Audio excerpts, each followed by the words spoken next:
2024 is going to be one heck of a year for wrestling. We still have the bulk of the college season ahead of us, and then right after that, we move right into the Olympic trials. And the trials field is starting to take shape now that we just completed senior nationals. And there's a lot to talk about in this tournament, but I want to start out at 57 kilograms. So admittedly, I am a big Spencer Lee fan. I wanted him to win 4 national titles, and I was pretty sad when he didn't. So I'm hoping he wins an Olympic gold. And I don't really know why I became a Spencer Lee fan, but I just am.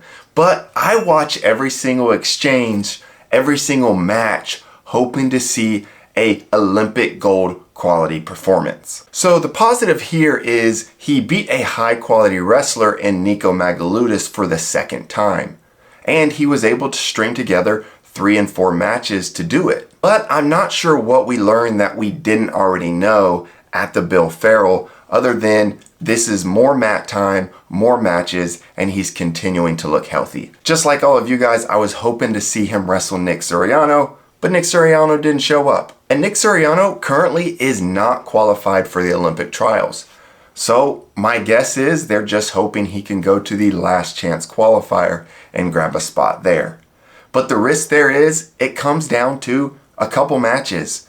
He could be in that semifinals match and he could have a bad referee's decision go his way, and then all of a sudden his Olympic dreams are over. So in my opinion, it's kind of risky to leave qualifying for the Olympic trials to one tournament. And the last thing I want to mention at 57 kilograms is Luke Liljedahl could have a very high level career. I don't expect him to make the Olympic team. He did qualify for the Olympic trials. He's only in high school, so with time, he's going to Penn State.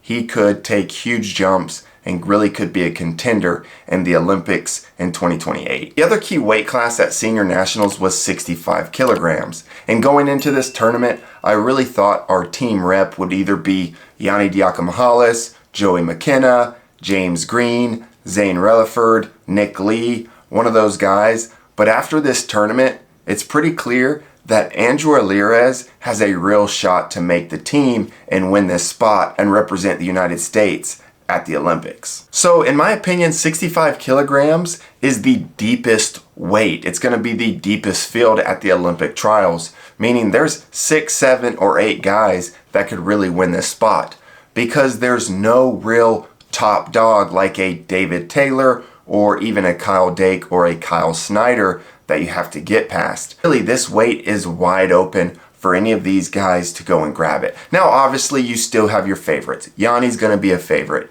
Zane Relaford's going to be a favorite to win the spot. But Andrew Alirez showed here, he's a contender. He won his NCAA National Championship, and now he continues to get better. Freestyle is his better style. And so, in a few months at the Olympic trials, don't count him out. And then at the other weights, 74 kilograms up to 125 kilograms, we saw some really good matches here, but I just don't expect most of these guys to really push to make the team. I mean, maybe you could say Colin Moore or even Alex Derringer, but even for both those guys, it's going to be pretty darn tough. 74 kilograms is a perfect example. Quincy Monday ran through this bracket, looked really, really tough, but he's going to have to get through Jordan Burroughs and Jason Nolf just to have a chance to wrestle Kyle Dake for the spot. And then you have to beat Kyle Dake 2 times. But let me give this disclaimer. I know the wrestling matches have to be wrestled. Obviously, anyone can win. You have to win the matches. It's always hard to win matches. So I'm not counting any of these guys out. You have to do the tournament.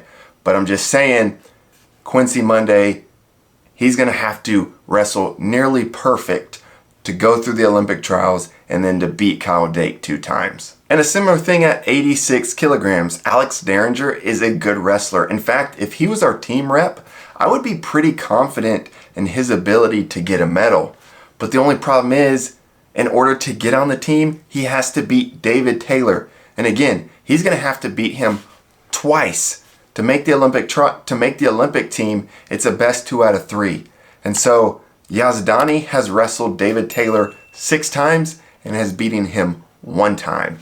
And so it is a tall task for any of these guys at 86 kilograms to really get this spot. Plus, to get to David Taylor, he'd have to go through Aaron Brooks and Zahid Valencia. And then the last thing I'll say about 86 kilograms is Connor Millisola, another high schooler, qualified for the Olympic trials. He's going to go to Penn State, and at this point, he might be the starter at 197 pounds going into next season. He has a super bright future, just like Luke Lillidahl.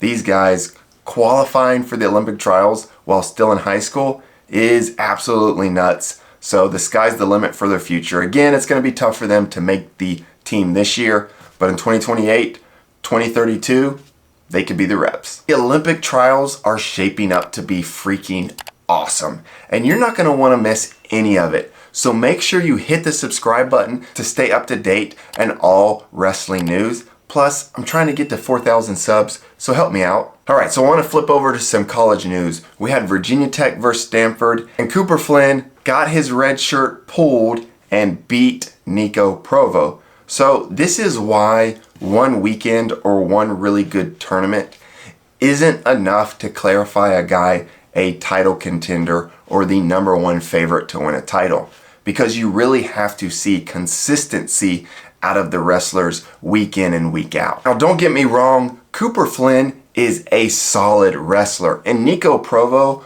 could still go on a hot streak and be very competitive at the national tournament and find himself really, really high on the podium. But this does bring Nico Provo back down to the fold with the rest of the 125 pounders. And with Eddie Ventresca struggling, it does look like Cooper Flynn is going to be the starter for Virginia Tech going forward, especially after this win over Nico Provo, because Cooper Flynn, he wasn't in a traditional redshirt. He was an Olympic redshirt, so he had to enroll in classes, and so his redshirt is gone. This year of eligibility is going to count against him. So from my standpoint, it looks like he's going to be the starter for Virginia Tech. And this just goes to show how difficult it is to win in college wrestling. Just imagine a All-American Eddie Ventresca is no longer the starter. He is a backup on a Division I team. That is absolutely crazy to think about. And the other result from this duel that is noteworthy to me is Daniel Cardenas beat Bryce Andonian by a major decision. Now, coming into the year, I really considered picking Bryce Andonian to win a national title this year. He almost pinned Levi Haynes in the quarterfinals at last year's tournament. But based off his performance at CKLV, and now this performance, that really seems somewhat unrealistic. And I know what you're saying. I know he can turn it around, but when you, again, consistency, when you start to stack up losses, it shows a pattern, and to me, it's starting to get concerning at this point. So he really needs to turn it around pretty quickly, or he's going to have a hard time even getting on the podium. And then the last bit of news I want to talk about, 125 pounds is just psychotic. Jory Vogt beat Richard Figueroa at the Reno tournament. And the final takedown, yeah, it was somewhat iffy, I would say. It really could have gone either way. I might lean towards not a takedown, but I could see how they called it 3. What it does show us is that Richie Figueroa is not going to be the clear #1, the runaway favorite to win a title. He's going to be right in there with the other 10 to 12 guys that could win the title at 125 pounds. Could Richie Figueroa still win the title? Absolutely. This isn't count him out at all. But again, he's not that clear favorite. He's not the #1 guy. He's going to be right in the mix. I still expect him to be on the podium, but again, he's going to be battling out to try to make the finals and win that national title. So the way it's looking right now is 125 pounds. It's going to come down to who's hot that weekend. It could be the 8th seed, could be the 6th seed. Seeding's not going to mean too much. Whoever gets hot and can blow through the tournament is going to win the title. There's not going to be a real favorite. So that's it for me. See you next video. Subscribe.